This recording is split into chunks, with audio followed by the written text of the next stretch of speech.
페이지, 구약 1289페이지 전후에 있습니다. 요나서 4장 1절, 요나 4장 1절, 구약 1289페이지.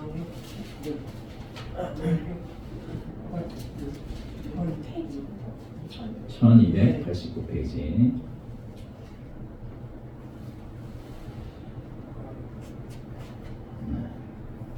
자, 같이 1절로 11절까지 한 목소리로 천천히 읽도록 하겠습니다.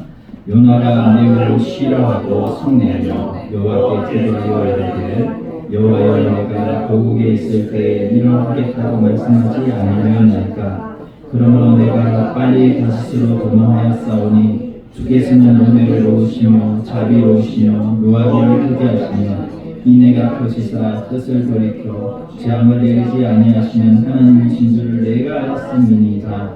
여호와여, 원하건대 이제 내 생명을 거두어 가소서. 사는 것보다 죽는 것이 내게 나음이니이다 하니 여호와께서 이르시되, 내가 성내는 것이 옳으냐 하시니라. 요나가 성읍에서 나가서 그 성읍 동쪽에 앉아 거기서 자기를 위하여 초막을 짓고 그 성읍에 무슨 일이 일어나는가를 보려고 그 그늘 아래에 앉았더라. 하나님 여호와께서 볶는 불을 예비하사 요나를 가리게 하셨으니 이는 그의 머리를 위하여 그늘이 지게 하며 그의 괴로움을 면하게 하려 하심이었더라. 요나가 볶는 불로 말미암아 크게 기뻐하였더니 하나님이 굴레를 예비하사 이튿날 새벽에 그 볶는 불을 갉아먹게 하시며 식으니라. 해가 뜰 때에 하나님이 뜨거운 동풍을 예비하셨고 해는 요나의 머리에 쪼임에 요나가 혼미하여 스스로 죽기를 구하여 이르되, 사는 것보다 죽는 것이 내게 나으니이다 하니라. 하나님이 요나에게 이르시되, 내가 이 볶는 불로 말미암아 성내는 것이 어찌 옳으냐 하시니 그가 대답하되, 내가 성내어 죽기까지 할지라도 옳으니이다 하니라. 여호와께서 이르시되, 내가 수고도 아니하였고 재회도 아니하였고 하룻밤에 났다가 하룻밤에 말라버린 이 볶는 불을 아꼈거든. 하물며 이 큰 성읍 니느웨에는 좌우를 분별하지 못하는 자가 12만여 명이요 가축도 많이 있나니 내가 어찌 깨지 아니하겠느냐 하시니라. 아멘. 우리 옆사람 한번 인사하겠습니다. 하나님의 사랑으로 사랑합니다. 하나님의 사랑으로 사랑합니다. 잘 오셨습니다. 자, 우리 1605년경에 니콜라 에르만이라는 사람이 태어났습니다. 프랑스 로렌 지방에 출생했는데 그가 자랐을 때 30년 전쟁이 일어났고요. 그가 젊어서 군대에 출전해서 큰 부상을 입었어요. 그리고 치료된 이후에 그가 사회를 또 세상을 보는 눈이 달라졌습니다. 50세가 넘어서 맨발의 갈멜 수도원, 그 평신도 형제에게 형제회에 가입을 하게 되죠. 그래서 그 갈멜 수도원에서 니콜라 에르망을 이름을 새로 지어줬는데 로렌스라는 이름을 지어줬습니다. 그래서 그때부터 이제 그를 전임 수도사는 아니고 수도원에서 일하는 형제로 부르게 된 겁니다. 주로 이 사람이 어디에 일하냐면 이 주방에서 일을 했거든요. 주방 일이 그렇게 이 사람 마음에 들지는 않았지만 그래도 4년을 불평하면서 매년 접시만 닦아야 되고 밥만 지어야 되고 이런 거 막 불평을 했겠죠. 그렇게 불평하면서 주방 일을 하게 되는데 그러다가 그의 마음에 큰 변화를 겪게 돼요. 내가 이럴 게 아니라 정말 하나님을 사랑하는데 내 초점 한번 두고 살아보자. 어차피 수도원 생활하는 거 아니냐. 그러면서 집중적으로 하나님을 사랑하는데 마음을 두다 보니까 비록 수도원에서 부엌 일을 하다 보면 좀 말씀에 또 하나님을 또 사랑하는 것에 소홀할 수도 있겠지만 그가 다른 수도사들보다도 깊은 영성을 갖게 되었습니다. 그래서 수돈 원장이 그와 대화를 많이 하게 되고 또 편지도 주고받게 되고 그래가지고 이런 대화, 편지 이런 내용을 모아가지고 하나님의 임재 연습 뭐라고요? 하나님의 임재 연습. 하나님의 임재 연습이라는 이런 책으로 알려지게 되고 이제 그것을 우리나라의 출판사가 몇 개 출판사가 그 번역하는 번역자도 좀 달라지는데 이렇게 소개를 하게 돼요.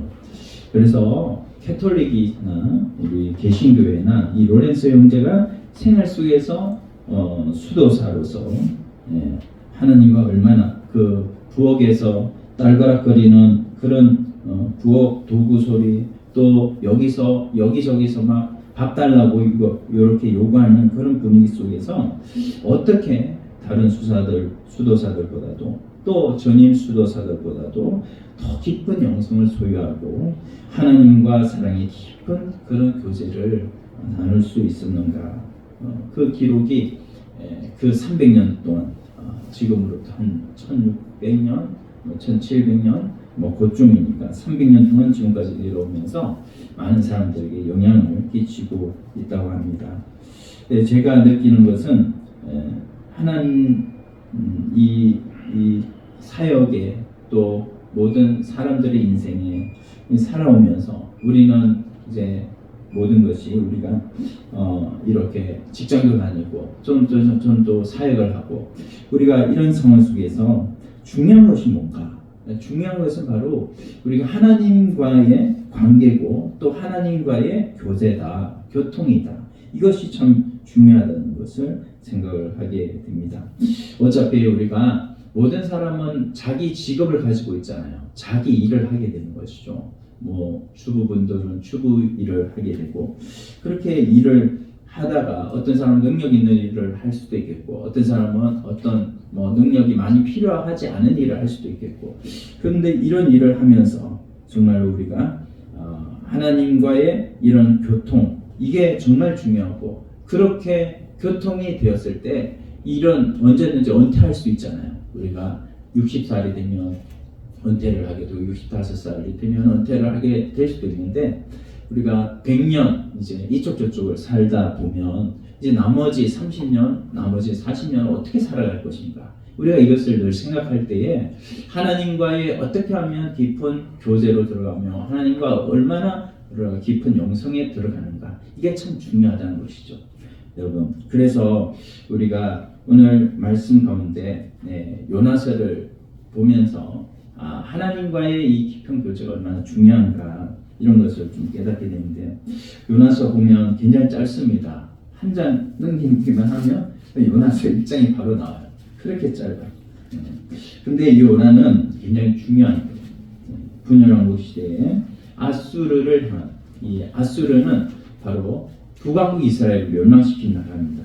그 나라를 향해서 외침의 선지자라 이렇게 요나를 우리가 부르고 있는데 이렇게 능력 있게 복음을 전해서 이 많은 사람들이 돌아오게 하는 이런 일을 또 했고 그 지역과 그 나라가 변화되는 그런 목적을 이렇게 이루는데 쓰임받는 그런 사람을 우리가 선지자라고 또 선교사라고 하는데 이렇게 쓰임받았던 귀하게 쓰임받던 사람이 바로 요나라는 거예요.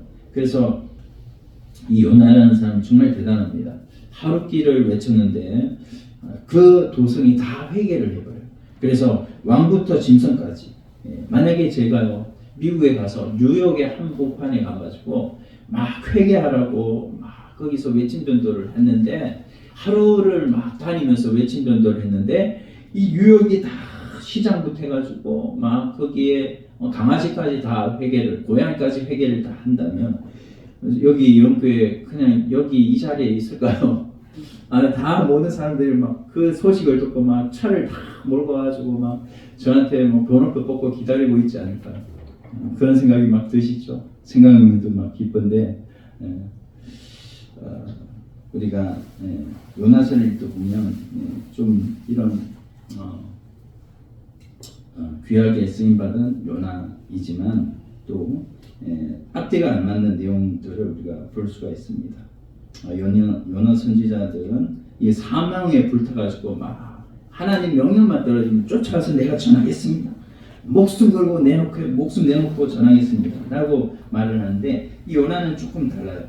요나는 참 재밌는 선지자인데 하나님께서 막 가라고 얘기를 하는데 막 안 가려고 막 도망을 쳐. 사명을 받은 선지자임에서도 불구하고 막 다시스로 도망가가지고 다시스에서 배를 타고 가다가 배가 뒤집어진 바람에 고래 뱃속에 들어가고 큰 물고기라고 했는데 뭐 고래라고 칩시다. 고래 뱃속에 들어가가지고 거기서 사흘 밤낮을 막 지냅니다. 어떻게 지냈는지 모르겠지만 지내요. 그러다가 이제 나와가지고 회개하고 이제 하나님 명령에 순종해서 이 니느웨로 가는 장면을 보게 됩니다. 그렇게 하나님 앞에 그 하나님의 코에 깨어가지고 이렇게 하나님 앞에 억지로 끌려다니는 이 요나 선지자. 이게 1장에 3일이라고 이래 3일 가야 되는 거리를 이 니느웨 성이 그렇게 큽니다. 요즘 정도면 다 작지만 옛날에 생각하면 좀 큰 곳이죠. 그런데 3일 길을 가야 되는 이런 큰 니느웨 성을 하루만 돌았는데도 이 놀랍게 하나님의 역사가 나타나는 거예요. 얼마나 대단한 사람입니까? 근데 이런 놀라운 역사가 나타나는 여기에 초점 맞추면 하나님이 내가 이 하루만 해도 이렇게 놀랍게 역사하시네. 그러면 내가 이렇게 쓰임받네. 내가 정신을 차려야 되겠다. 이렇게 해가지고 해야 되는데 불구하고 하나도 안 기뻐하는 거예요. 막 회개하고 하나님 앞에 막 돌아오는데도 하나도 안 기뻐. 왜 그럴까요? 이 아수르라는 나라는 원수 나라거든요. 북왕국 이스라엘이라는 나라를 멸망시킨 나라.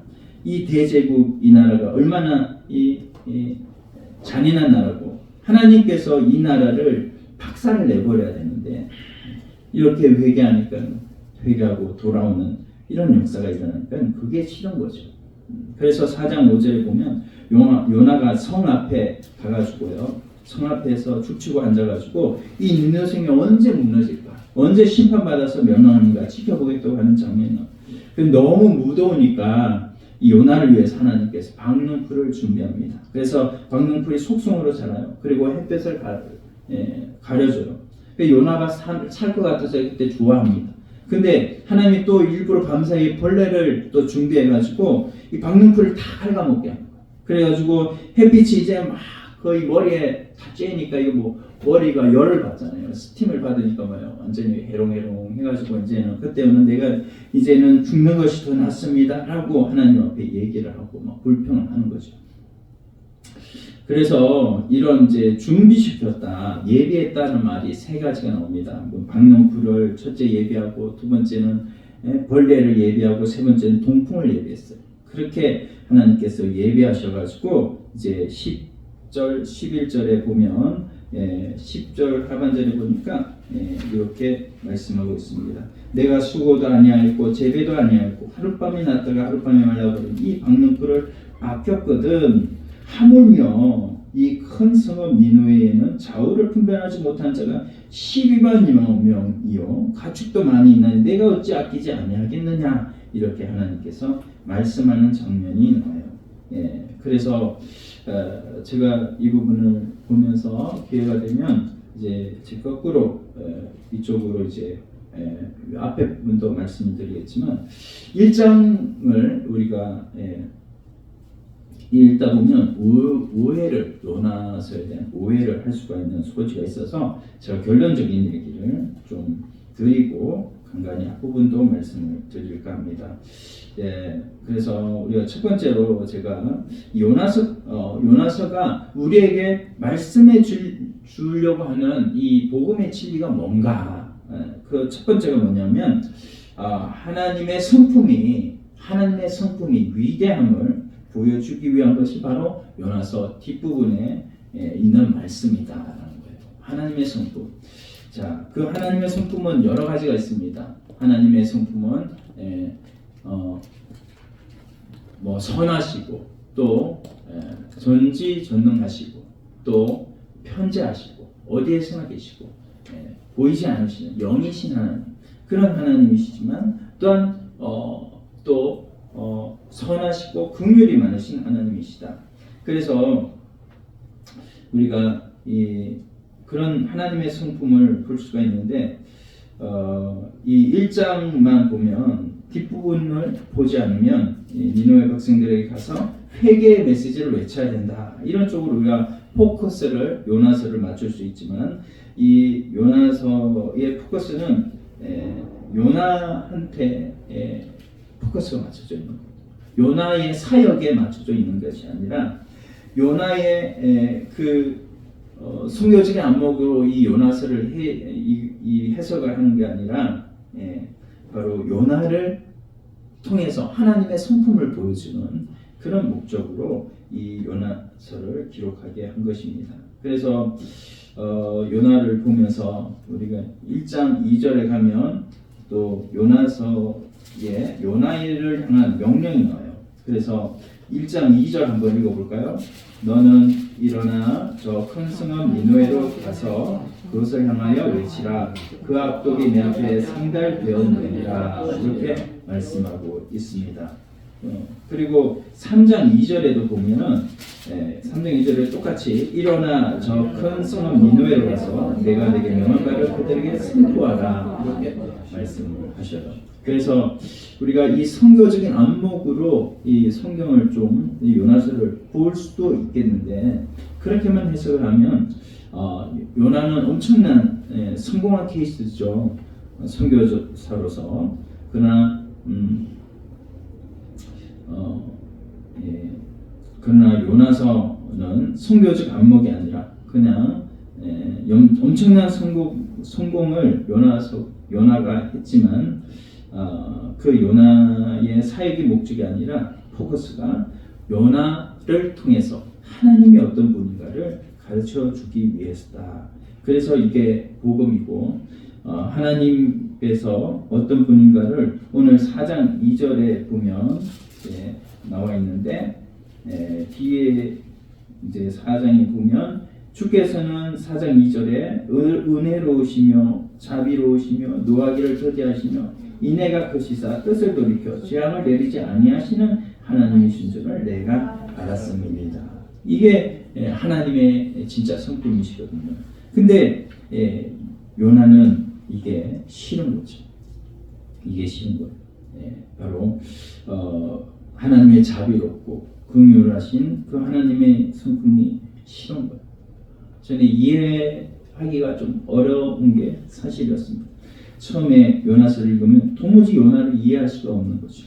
아무리 이해하려고 해도 이런 성품이시면 우리가 하나님을 더 찬양하고 하나님을 더 예배하고 그 하나님의 성품을 더 본받아야 될 거 아니냐라고 우리는 이렇게 생각을 하지만, 복음을 아는 우리는 이렇게 생각할 수 있어요. 그러나 요나는 다릅니다. 요나는 그때의 이스라엘 유대인들이 가지고 있던 생각이었어요. 그 생각은 바로 하나님 앞에 자기들은 어렵다고 하는 것이죠. 그래서 비교의식에 쩔어가지고 저들보다는 우리가, 저 잔인한 이 아수라라는 나라보다는 우리가 더 괜찮지라고 하는 생각이 그에게 붙들려 있으므로, 적어도 자기 마음속에는 나는 적어도 심판받을 수준의 사람은 아니야, 이런 마음이 있었고, 나는 하나님의 심판받을 수준은 아니거든.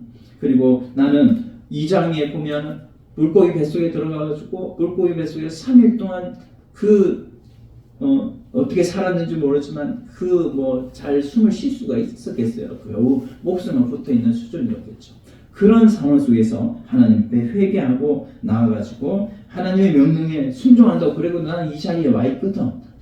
바로 니느웨라는 성에 와 있어서 지금 회개를 선포하고 있으니까 나는 그래도 하나님 앞에 나는 그래도 어렵거든 라고 이렇게 말하고 있고, 이렇게 자기를 생각하고 자기의 이런 정체성을 그렇게 생각하고 있는 부분이죠.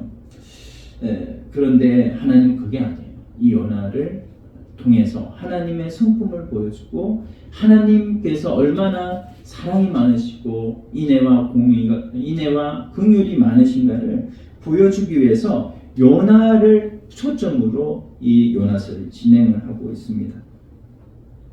요나 한 사람을 깨뜨리기 위해서 요나를 이 니느웨성에 보낸 거예요. 니느웨를 깨뜨리는 것이 목적이 아니라 끝까지 보시면 니느웨가 깨지지 않습니다. 물론 나중에 이제 니느웨가 아수르 나라가 멸망을 당하지만 결국 망할 그 아수르가 목적이 아니라 아수르 나라에 하나님의 명령을 받아서 가는 이 요나라는 이 요나가 목적이고, 이 요나를 통해서 끝까지 요나와 이제는 하나님께서 그 요나와 계속해서 이제는 영원히 살아가실 그 하나님 나라에 들어올 요나, 그 요나를 통해서 하나님을 가르쳐 주시고 하나님 백성들에게 하나님의 진리를 가르쳐 주시기 위해서 하나님께서 요나를 기록했다는 것이죠. 그래서 예수님도요, 굉장히 요나가 귀중하기 때문에 요나가 구속사에서 엄청난 중요한 책이거든요. 이 요나라는 책이. 그래서 예수님께서 선지자의 이름을 직접 인용을 하셔요. 그래서 요나의 표적밖에는 내가 너희에게 보여줄 표적이 없다라고 이렇게 말씀하십니다. 그래서 요나가 엄청나게 중요한 보통 인물이 아니라는 거죠. 여러분, 요나서가 중요한 이유는 하나님이 구약에서도 율법의 하나님이 아니라 은혜와 자비의 긍휼의 하나님이라는 것을 극명하게 보여주는 책이 바로 이 요나라는 책이에요. 그래서 요나를 통해서 하나님께서 그런 긍휼과 자비를 보여주시는데, 하나님께서 이 책을 우리에게 주신 이유는 하나님 앞에 많은 사람들이 구약의 선지자들 보면 왜 그 이사야 선지자나 이런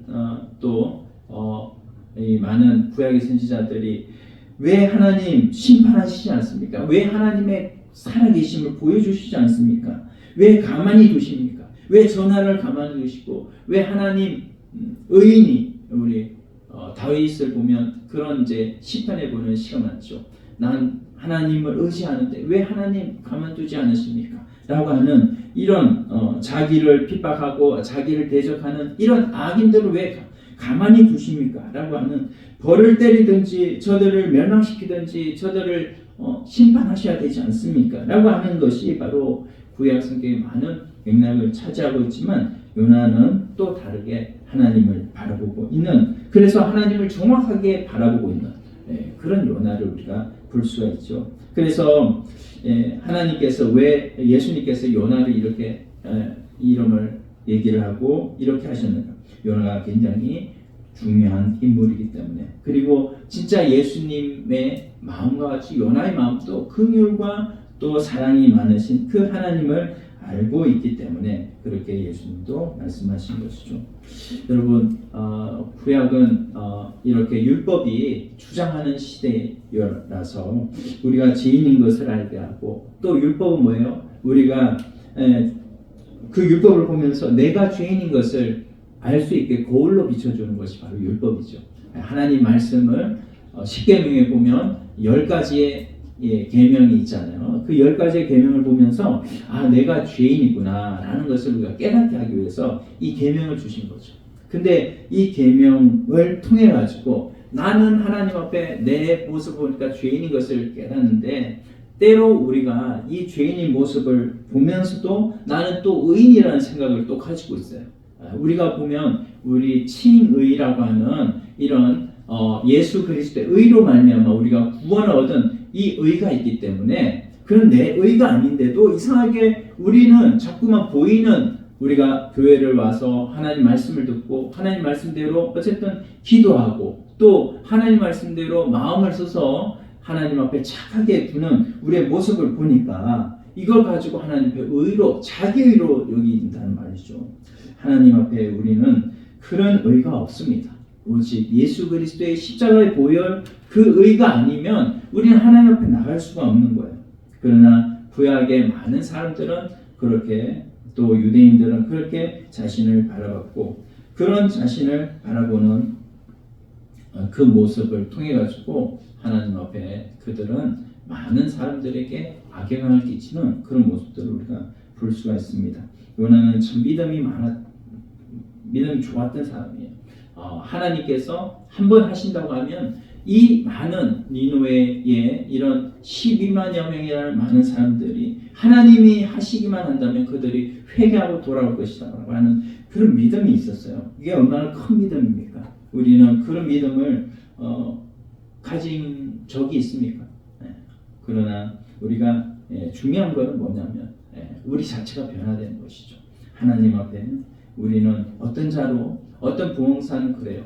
이 요나서에 요나를 보면서 요나가 문제다. 요나가 문제다. 왜냐하면 요나서의 니누에도 바뀌어지고 많은 부분들이 바뀌어지는데 요나 자체는 지금 안 바뀌는 것이죠. 오늘 우리들의 삶에도 마찬가지예요.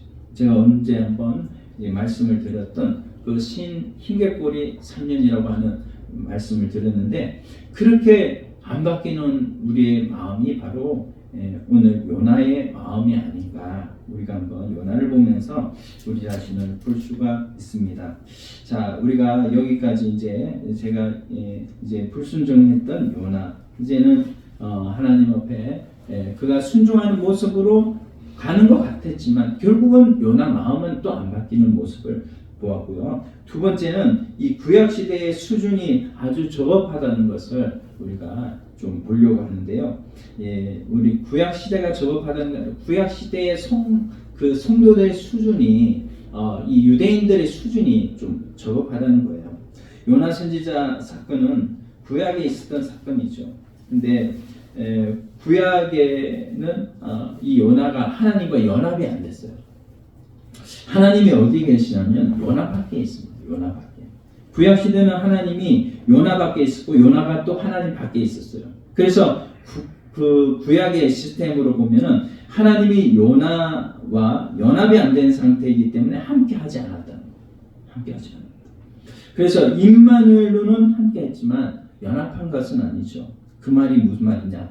연합은 바로 하나님께서 우리 안에 내주하시는 거 아니에요. 내 영혼에 하나님께서 우리와 함께 하셔서 우리가 내 생명으로 사는 것이 아니라 갈라디아서 2장 20절에 보면은 내가 그리스도와 함께 죽었나니 이제는 내가 사는 것이 아니요 내 안에 누가 사는 것이라? 그리스도가 사는 것이라. 이것이 바로 하나님 앞에 우리가 연합으로 사는 그리스도의 내주하심으로 사는 건데 이거를 요나는 머리로는 알고 있었어요. 지식으로는 알고 있었어. 그러나 이게 경험도 물론 되어졌죠. 그래서 하나님께서 역사하셔서 그 니느웨 성이 회개하고 돌아오는 경험도 있었어. 그러나 자기 몸으로는 이게 체험이 안 돼. 마음과 몸으로 하나님께서 내주하시는 그 역사를 경험해 보지는 못한 거죠. 우리는 하나님이 우리 영으로 우리와 함께 하시지만 구약시대의 특징은 그게 아니라 성령이 충만하다고 하는 말했던 선지자들조차도 하나님과 분리된 상태였다. 그래서 어느 순간에 그들이 하나님의 감동을 받아가지고 하나님 앞에 하나님이 주시는 놀라운 그런 예언의 역사를 말을 하기도 하지만 때로는 하나님의 감동이 끝나버리면 다시 또 원래대로 돌아가버리는 그런 모습들을 볼 수가 있습니다. 이스라엘 백성들도요. 40년 동안에 무슨 일이 있었습니까? 그들이 광야 40년 동안에 하나님을 직접 체험을 했다니까요. 낮에는 구름 기둥이 있었죠. 밤에는 불 기둥이 있었죠. 우리 눈에 보이면 그것이 얼마나 위대한 일입니까? 정말 하나님이 살아계시구나. 그리고 하나님께서 하루 만나를 내려주시는 거예요. 그 만나가 6일 동안 오고 7일 때는 안 오고 정말 하나님의 놀라운 능력이죠. 이거를 하나님 앞에 경험을 한 그 이스라엘 백성들이라면 나는 100년, 1000년 하나님만 살아계신 하나님만 붙들고 나아가는 그런 사람이 될 것 같은데 그게 아니라 그 속에 하나님이 내주하시지 않습니까? 성전으로는 함께 하시죠. 그러나 하나님과 함께 하시지 않는 그들 때문에 그들이기 때문에 그들은 자기의 사는 것이 감동을 따라서 살기는 하지만 생명을 따라 살지 않고 우리는 뭐예요? 요한복음 14장 6절 말씀에 예수님이 우리의 뭐가 되시고 길이 되시고 또 뭐가 되시고 진리가 되시고 우리의 생명이 되시잖아요. 생명이 우리 안에 계시면 그 생명 역사로 말미암아서 하나님 나라를 이루어가는 것이 하나님의 백성인데도 이스라엘 백성들은 구약의 이스라엘 백성들은 그렇지 않았다. 성전이 그들에게도 물론 있었고 하나님의 감동이 그들에게 있었고 하나님의 역사가 눈으로 직접 육신으로 보여지는 그런 역사가 있었음에도 그들의 속에 생명이 없으니까 그 생명으로 말미암아 하나님 나라를 이루는 삶을 살지 못했던 그것이 바로 구약의 한계입니다. 구약에서는 하나님을 체험을 해요. 그렇게 체험을 할 뿐이지 하나님의 내주 역사는 일어나지 않았다. 그래서 다시 원점으로 돌아가 버립니다. 우리가 하나님 앞에 선악과를 이렇게 다 따먹은 존재잖아요. 우리는 여기에 있는 사람들도 그렇고 저 밖에 있는 사람들도 그렇고 모두 다 선악과를 따먹은 존재라는 거예요. 모두 다 죄성을 가지고 있어요. 이 죄성이 우리가 예수 그리스도를 믿었다고 해서 이 죄성이 완전히 소멸되는 것은 아니거든요. 우리의 이 죄 같은 죄의 성질은 계속해서 우리를 붙들고 그래서 결국은 우리가 하나님 앞에 변화되었다고 하고 성화되었다고 하고 하나님을 만났다고 말을 하지만 때때로 우리 가운데 주장하는 것은 이 죄성이 우리를 주장해서 우리를 어디로 끌고 가냐? 바로 죄로 끌고 가는 율법으로 끌고 가는 그리고 하나님 앞에 불신앙으로 나가게 하는 우리 자신들을 볼 수가 있는 것이죠. 하나님 앞에 이렇게 우리 자신이 나가면서도 하나님 앞에 우리는 돌아와야 되는 것인데 하나님 앞에 돌아오는 이 삶이 바로 내가 해서 내가 어떤 부분을 하나님 앞에 깊이 깨달아서 하나님 앞에 돌아오는 것이 아니라 하나님께서 돌아오게 하셔야 내가 돌아갈 수 있는 줄로 믿습니다. 그런데 구약의 백성들은 그게 아니었다라는 것이죠. 그래서 구약에서 아무리 탁월하고 또 능력 있는 사역자라고 할지라도 하나님과 생명이 하나님의 생명이 그 속에 역사하지 못하기 때문에 자기 속에서 판단하고 자기 속에서 정죄하는 마음이 그 밑바닥에 깔려 있는 거죠. 그래서 우리 모두 갖고 있는 그 죄의 본질이라는 것 그것이 우리가 인간이 좀 변화되었다고 또 성화되었다고 하지만 결국은 그 죄의 본질이라는 것은 우리 속에서부터 있었기 때문에 그것이 이기심으로 나오고 그것이 다른 사람을 억누르게 하고 다른 사람을 억압하게 하는 모습으로 나와서 결국은 하나님 앞에 살지 못했던 시대가 하나님 앞에 순간은 살 수 있었지만 계속해서 그것이 이어지지 못하는 그런 삶으로 살았던 시대가 바로 구약의 시대였다. 그러므로 저급한 시대였다라는 것을 제가 말씀을 드립니다. 근데 이제는 그 시대가 끝나버리는 거죠. 끝나버렸어요. 세 번째는 신약의 수준이 우월함을 보여주시기 위해서 하나님께서 이 요나서를 통해서 우리에게 말씀하시는 겁니다. 여러분 신약에 와서 비로소 바른 결론이 나는데 구약의 선지자들이 많잖아요. 구약의 마지막 선지자가 누굽니까? 여러분들 문제를 좀 내면 구약의 마지막 선지자가 누구죠? 구약 말라기. 예. 근데 신약에 와서 보니까 구약 율법의 시대는 어디까지 누구한테까지 내려온대요? 세례 요한까지. 세례 요한까지. 그래서 세례 요한까지 이 율법의 시대가 내려왔고 그리고 율법이 세례 요한까지인데 그 뒤로부터는 어떻게 해요?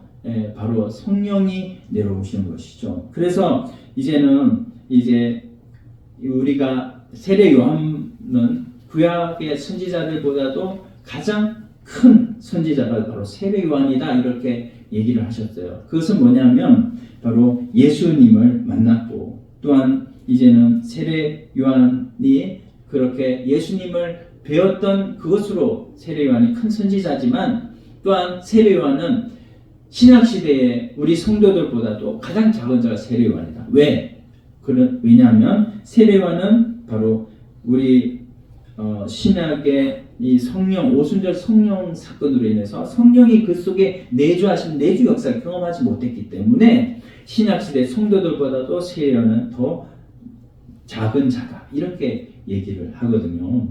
그것은 우리가 구약 시대와 신약 시대를 좀 비교를 해보면 굉장히 차이가 납니다. 그래서 구약에 보면요 엄청난 역사들이 일어나요. 뭐 홍해가 갈라지고 200만 명이나 되는 사람들이 광야로 나와가지고 그 광야에서 사막 가운데서 40년을 뭡니까 만나를 먹고 또 거기에 또 물을 마시고 하는 이런 역사가 일어나요. 그리고 국가 간의 전쟁을 하니까 놀라운 역사가 일어나죠. 뭐 여리고성을 7바퀴 도니까 여리고성이 막 다 무너지기도 하고 놀라운 전쟁의 그런 결과들이 일어나는 것이 바로 구약의 역사입니다.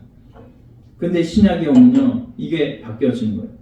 신약에 오니까 예수님이 딱 12명 제자 만들어 놓고 가셨어. 그리고 또 이 예수님이 이 떡을 먹이시는데 5,000명 회개시켜가지고 떡을 5,000명을 먹이시는 거예요.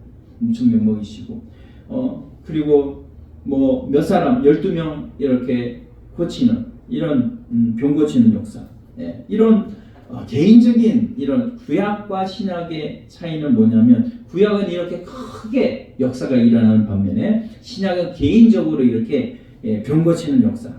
우리가 외적으로 보면 구약과 신약은 별로 뭐 구약에 비해서 신약은 조그만 역사만 일어났다 이렇게 생각이 되지만 그렇지만 신약 때에 와서는 하나님이 사람 앞에 사람 안에 내주하는 하나님의 본체 성령께서 우리 안에 내주하는 그런 놀라운 시대가 바로 신약의 시대다라는 것입니다. 그래서 여러분 구약에 다윗이라는 왕이 있죠. 얼마나 시편을 많이 지었습니까?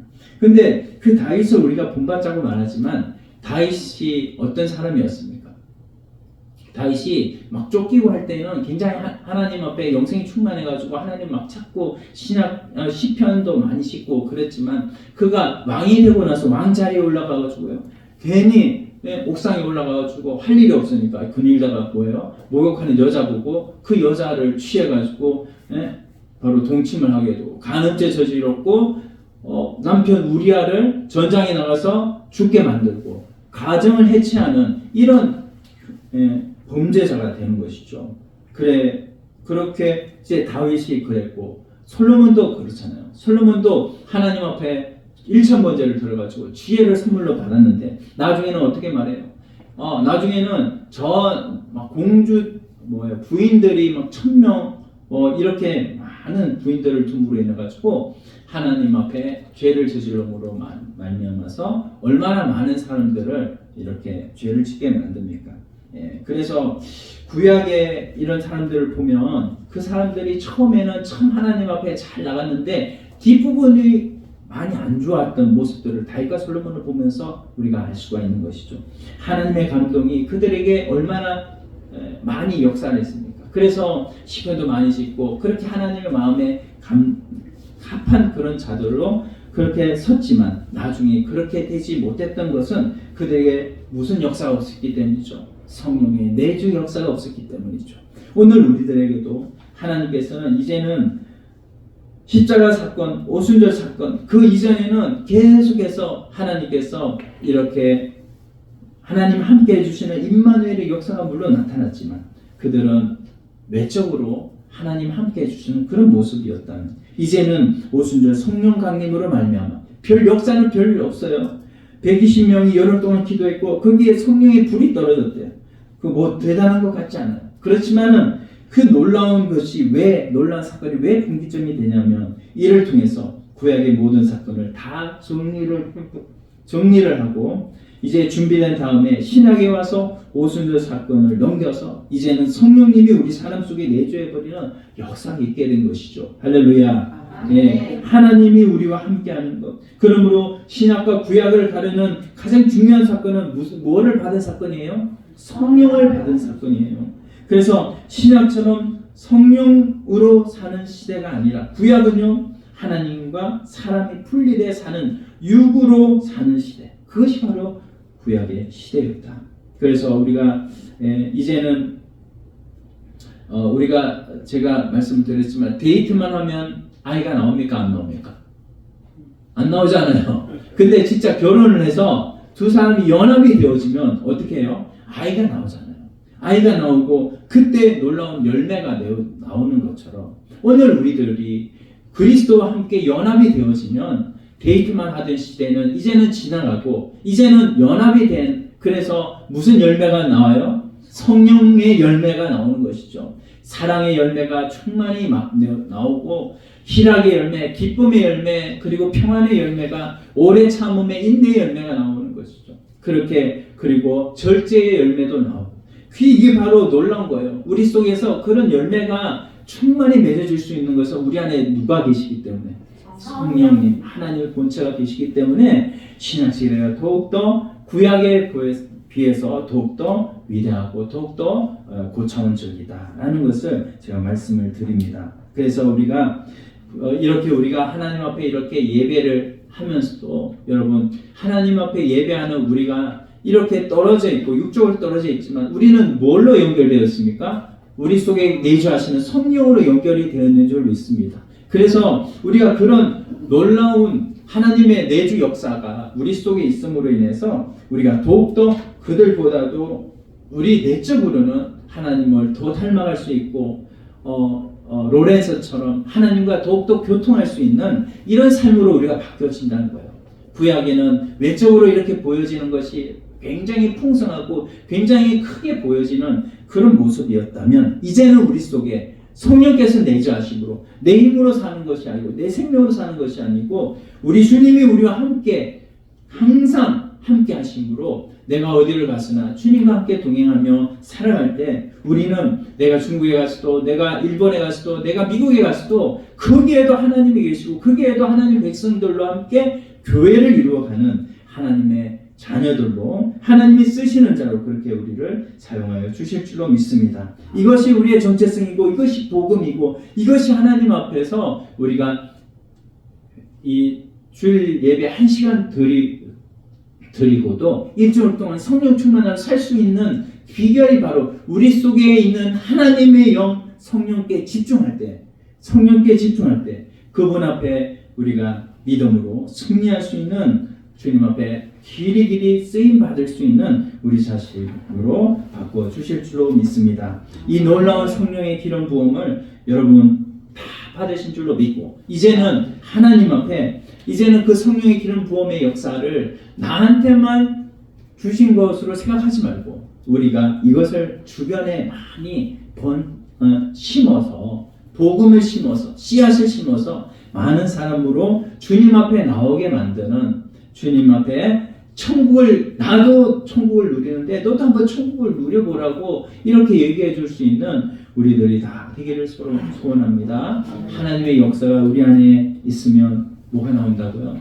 사랑이 나오고 희락이 나오고 기쁨이 나오고 화평이 나오고 오래 참음의 역사가 인내가 나오고 그리고 자비가 나오고 또 양선이 나오고 충성이 나오고 그리고 온유하고 절제하는 능력이 우리 안에서 나오기 때문에 여러분 우리의 나오는 이 열매를 많은 사람들에게 보여줌으로 말미암아 하나님 앞에서나 사람 앞에서나 우리가 거리낌이 없이 모든 사람 앞에 그리스도의 사랑을 전하는 우리 모두가 되기를 원합니다. 다시 한번 기도드리겠습니다. 하나님 아버지 감사합니다. 우리가 요나 선지자를 통해서 우리에게 이 아름다운 복음을 알려주신 것을 감사합니다. 오늘도 주의 영으로 우리에게 내주케 하신 이 놀라운 사랑과 은혜를 감사드리며 찬양드립니다. 우리 평생에 주님의 우리와 함께 하시는 임마누엘의 하나님 우리와 함께 하셔서 믿음을 주시고 더 풍성한 세계를 열어주시는 그 복음적인 삶이 우리 안에 영원히 있고 많은 사람들도 주님 앞에 나오게 만드는 우리 모두가 되게 하여 주시옵소서. 예수님의 이름으로 기도드립니다. 아멘. 네. 305장 찬송드립니다.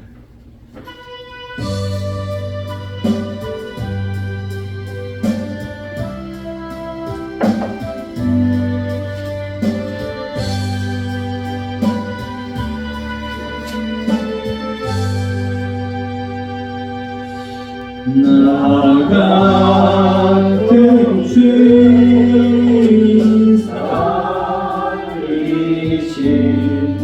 주의 놀라운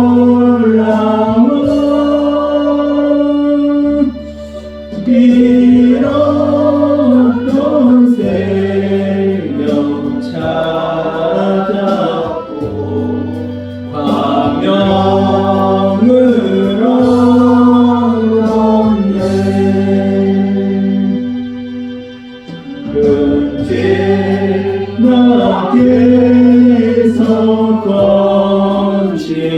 주 내 고마워 나 처음 믿은 그 시간 귀하고 귀한